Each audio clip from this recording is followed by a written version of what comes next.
안녕하세요. 보상가배상TV입니다. 들 경향 무조건적으로 다음을 봉사가 읽어보는 코너 호모 이코노미크스입니다. 이게 바로 고지의무라는 것 때문인데요. 의학적으로 인과관계가 없다라고 하면은 네. 지급을 받을 수 있는 거고요. 네, 안녕하세요. 보상가배상TV입니다. 자, 우리 상해보험을 가입할 때 직업에 대해서 알려야 될 의무가 있습니다. 자, 이 직업의 위험 정도에 따라서 1급 사무직부터 상급 현장직까지 있는데, 자, 상해보험은 우연하고 급격한 어떤 외래 사고로 내가 다치거나 사망한 경우에 보험금을 지급하죠. 자, 그렇기 때문에 사고가 발생할 위험이 적은 직업, 즉 외부 활동을 많이 안 하는 사무직에 종사하는 사람하고, 그리고 외부 활동을 많이 하는 현장직 업무에 종사하는 사람이 둘 다 똑같이 상해 사망 보험금을 1억으로 가입하면 현장직 업무에 종사하는 사람은 사무직 종사자보다 약 두세 배의 보험료를 더 내야 됩니다. 그러니까 직업급수가 1급인 사람이 보험료가 만약에 5,000원이라면 직업급수가 상급인 사람은 10,000원에서 15,000원 정도 보험료를 낸다는 얘기입니다. 그리고 처음에 보험 가입할 때 사무직이었는데 보험 계약을 쭉 유지하다가 만약 직업이 변경이 되면은 이 보험회사에 알려야 될 알릴 의무가 있습니다. 똑같이 사무직에서 사무직으로 변경이 됐으면 크게 관계없는데, 사무직에서 일하는 사람이 직업이 현장직으로 바뀌면 이 직업에 대한 위험 급수가 변경이 되었기 때문에 보험회사에 알리고 보험료를 더 내던가 아니면은 보장 금액을 더 줄이던가, 그렇게 해서 그 위험에 맞는 보험료로 변경을 해야 나중에 불이익이 없습니다. 자, 오늘 이 직업에 대한 실사례에 대해서 한번 얘기를 해보겠습니다. A라는 사람은 보험가입 당시에는 사무직이었습니다. 근데 이분이 계속 사무직으로 근무를 하시다가 정년퇴임을 하셨는데, 동종업계 다른 회사에서 이 A라는 사람을 스카웃을 했습니다. 그리고 본격적으로 이 회사에 입사하기 이전에 이미 어느 정도 그쪽 회사 일을 하고 있었거든요. 근데 어느 날 평소 알고 지내던 거래처에서 일주일 정도만 일을 도와달라 부탁을 받았습니다. 근데 그 회사가 어떤 사무직 회사는 아니고요, 프레스 기계로 금령을 하는 회사였는데, 거기서 일용직으로 한 일주일 정도만 일을 하기로 하고 여러 가지 단순 잡무를 했었습니다. 그러다가 사고가 난 겁니다. 일한 지 6일째 넘어지면서 이 손목이 프레스 기계에 들어가 손목이 절단되는 사고가 발생했습니다. 그리고 어느 정도 치료를 받고 이 A씨가 가입한 손해보험회사에 보험금 청구를 했더니, 보험사에서는 고객님 직업 변경이 되셨는데 저희한테 알리지 않으셨기 때문에 고객님이 청구하신 보험금 40%만 저희가 지급을 해드릴 수 있습니다 라면서 보험금을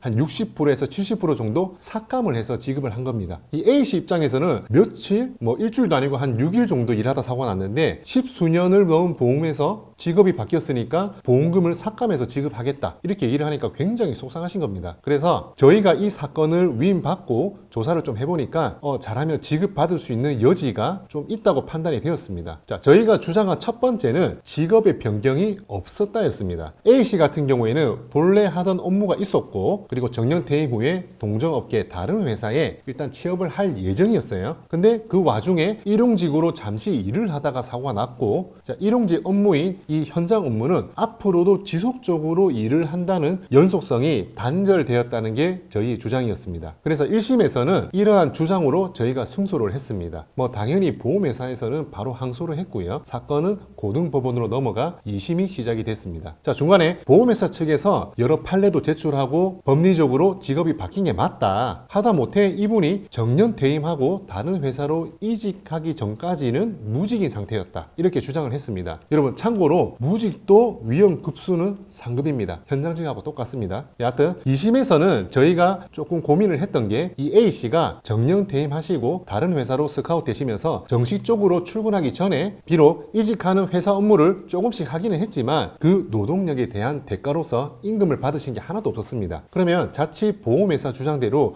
이 A씨가 일용직 업무는 연속성이 단절되었기 때문에 직업이 변경된 게 아니라 하더라도 적어도 무직인 상태는 맞다라고 봐서 회사 그만두고 무직인 거 보험회사에 알리지 않았으니까 당신은 직업급수가 상급입니다 라고 판결이 나면 2심은 패소할 수도 있었습니다. 그래서 저희가 예비적으로 주장한 게 바로 설명 의무 위반이었습니다. 그게 뭐냐면은, 내가 처음에 보험 가입할 때 직업이 바뀌면 보험회사에 알려야 된다 라고 설명 들은 게 없다, 설명도 못 들었는데 내가 어떻게 보험회사에 알릴 수가 있었겠냐, 이런 내용을 예비적으로 주장을 했었는데 결국 2심에서 재판부는 이 A씨가 무직인 상태가 맞고 그렇기 때문에 직업 변경 알리 의무 위반이 맞다라고 판단을 했습니다. 그래서 보험금을 삭감해서 지급하는 게 맞지만 보험회사에서 직업이 바뀌면 알려야 된다는 중요한 내용에 대해서 설명을 안 해줬기 때문에 보험금 지급을 해라 라고 판결이 났습니다. 물론 설명을 못 들었다는 건 보험 소비자 측에서 입증을 해야 하고 저희가 충분한 입증을 해서 승소까지 이끌 수 있었습니다. 자, 상해보험에서 이런 직업 때문에 보험금을 못 받거나 보험금이 삭감돼서 지급될 수 있다는 점 꼭 유의하시기 바랍니다. 자, 오늘 영상 여기까지고 다음에 또 다른 주제로 찾아뵙겠습니다. 감사합니다.